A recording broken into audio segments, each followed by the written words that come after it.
paz, amados. Hoje nós deveríamos estar no templo celebrando o aniversário da nossa igreja. 12 anos de organização, mas ainda não estamos nos reunindo presencialmente. Nós estamos evitando aglomerações para não correr risco de contaminação. Mas mesmo assim nós vamos celebrar o nosso aniversário. Nós vamos ouvir nesta manhã um pregador convidado, o diretor executivo da Convenção Batista do Estado do Espírito Santo, pastor Diego Bravin. Deus tem uma palavra para a igreja, para o nosso coração através dele. Vamos acompanhar. Estamos vivendo dias na nossa história, nas nossas vidas, como nunca antes talvez, onde perdemos o domínio, a autonomia e o controle.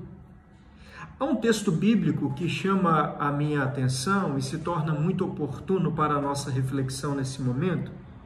Evangelho de Jesus, segundo Lucas, um dos discípulos mais dedicados a trazer neste evangelho milagres e momentos determinantes da caminhada de Jesus. Lucas era um médico, alguém que seguia a Jesus e se tornou alguém muito relevante na pregação deste evangelho e da palavra de Deus. Lucas traz no capítulo 5, versículo 5, uma narrativa ou um diálogo entre futuros discípulos, e aqui destaco Pedro, Tiago e João, 3 sócios anônimos até então, da área de pesca, que tinham todo o domínio, o controle e o saber sobre aquilo que exerciam, eram moradores de Cafarnaum. O lago de Genezaré ou o mar da Galileia possivelmente fosse o quintal de suas casas. Era um local comum. E o Lucas agora ele traz o relato de um diálogo de Pedro com Jesus dizendo: Senhor, nós trabalhamos a madrugada inteira, capítulo 5, versículo 5, mas não pegamos nada, mas sobre a tua palavra lançarei novamente as redes. Este momento ele aponta a história de três homens, que, como eu disse, se tornariam discípulos, mas até então 3 homens anônimos, que viviam neste exato momento um possível fracasso, um sentimento de angústia. Eu não sei se você já se sentiu desta forma. Em alguns momentos da minha caminhada já me senti deste jeito. Momentos onde olhamos para trás e percebemos que o controle, o domínio, a autonomia foi perdida.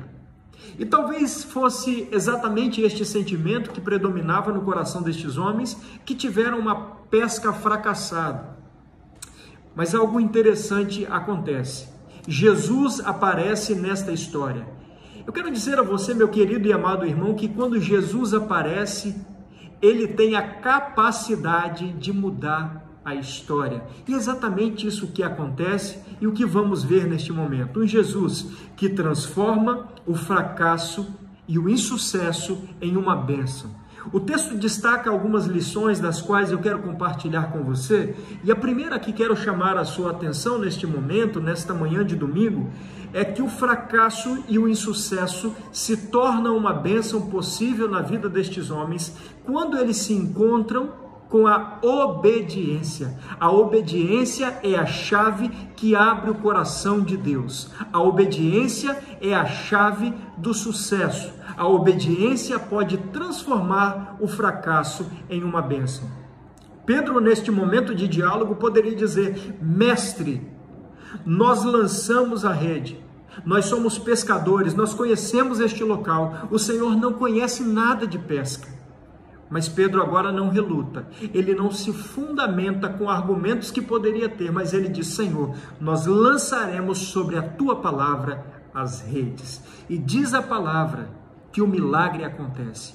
As redes são retomadas após a palavra de Jesus, cheias, de forma que começam a se rasgar, porque haviam muitos peixes, estava pesada a rede. E é assim que Jesus faz, ele transforma o fracasso em bênção, quando nós nos encontramos com ele de forma obediente. Foi pela obediência que Abraão, foi contemplado pelo maior milagre da sua história e da sua vida. É através da obediência, meus irmãos, que nós podemos mover o coração de Deus. Esta é a primeira lição que o texto nos traz. Mas há uma segunda lição muito interessante. O fracasso ou o insucesso pode se tornar uma bênção a partir do momento que nós temos uma experiência de ver Jesus, de sentir Jesus, de se relacionar com Jesus de uma forma diferente. O fracasso ou o insucesso, ele pode nos permitir se encontrar e ver Jesus de uma forma diferente. Exatamente isso que o texto está nos dizendo. O Pedro e os futuros discípulos reconhecem Jesus e chamam Jesus de quê? De mestre. Olha o que Pedro está dizendo. Sobre a tua palavra lançaremos novamente as redes. No versículo 5 ele vai chamar Jesus de mestre. Mestre é aquele que prepara, mestre é aquele que discipula, mestre é aquele que forma liderados. Até então eles reconheciam Jesus como mestre. Mas após o milagre, olha que coisa interessante, lá no versículo 8, Pedro agora vai chamar Jesus de Senhor. Após o milagre, após um encontro verdadeiro destes homens com Jesus, de mestre ele passa a ser Senhor. Talvez esta palavra poderia passar de uma forma desapercebida a mim e a você nesta manhã, mas eu quero trazer uma interpretação importante desse texto. Jesus é reconhecido como Senhor com letra maiúscula. Antes ele não havia sido notado desta forma. Para a palavra Senhor em letra maiúscula no hebraico, era utilizado pelos antigos, no Antigo Testamento, para se relacionar com o Deus Criador dos céus e da terra, Javé, e nunca antes essa palavra havia sido utilizada. E agora Pedro e estes homens se encontram com o Senhor, não somente com o Mestre. Meu irmão, o fracasso nos permite nos encontrarmos ou nos relacionarmos diferente com o Senhor Jesus. Não apenas como mestre, não apenas aquele que ensina, mas aquele que é criador dos céus e da terra e que tem domínio de toda a história. A minha oração e o meu desejo, que você se encontre com o Senhor da sua vida. Que Deus te abençoe e te ajude neste caminho e nesta relação de poder compreender e de se relacionar com Jesus de uma forma diferente. Mas por fim, o texto ele destaca que o fracasso pode se tornar um sucesso ou uma bênção quando nós nos encontramos com Jesus de uma forma obediente. Mas quando enxergamos Jesus em meio ao caos de uma forma diferente, que nos permite também se relacionar de uma forma diferente.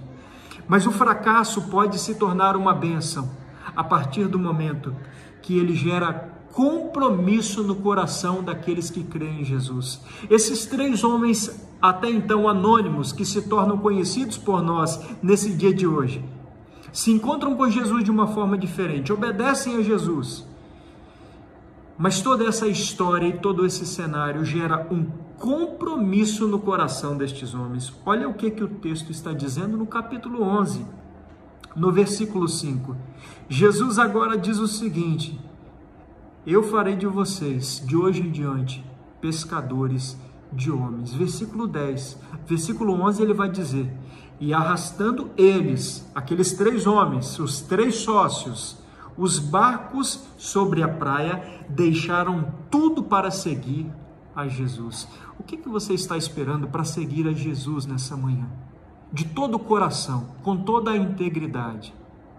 O fracasso e o insucesso geraram no coração destes homens um compromisso com Jesus, porque reconheceram que estavam diante do Deus Criador dos céus e da terra, aquele que tem o poder, o domínio e o controle da história. Eles não perguntaram: Senhor, o Senhor pode esperar porque eu preciso de ir em casa, falar com a minha mãe, com meu pai, com a minha esposa, eu preciso de resolver alguns problemas na minha vida, eu não posso seguir o Senhor agora. Não.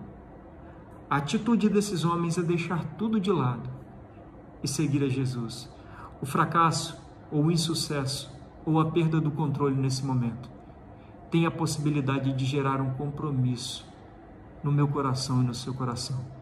Que você nessa manhã possa ter a compreensão daquilo que Jesus está fazendo. Que Deus abençoe você, que Deus abençoe a sua família. Parabéns, Igreja Batista em Jabaraí, pelos 12 anos de história relevante. Que Deus continue usando os irmãos aí na cidade de Guarapari, no estado do Espírito Santo, no Brasil e no mundo, através da cooperação, do testemunho. Parabéns, pastor Wilson. Que Deus continue te usando e abençoando o seu ministério para a glória do seu nome. Que Deus abençoe os meus irmãos e, mais uma vez, parabéns em nome da Convenção Batista do Estado do Espírito Santo. Porque me resgatou, porque me trouxe aqui, porque me queres, Deus, tanto assim. Se contra o céu pequei e contra ti também, minha vida eu destruí com errei. Porque me queres tanto assim?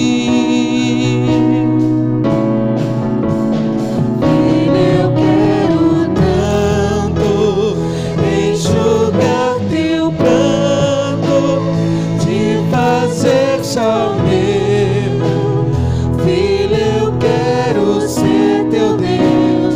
Eu te amo tanto, tanto, tanto, tanto. Filho, vem ser meu. Filho, eu quero ser teu Deus.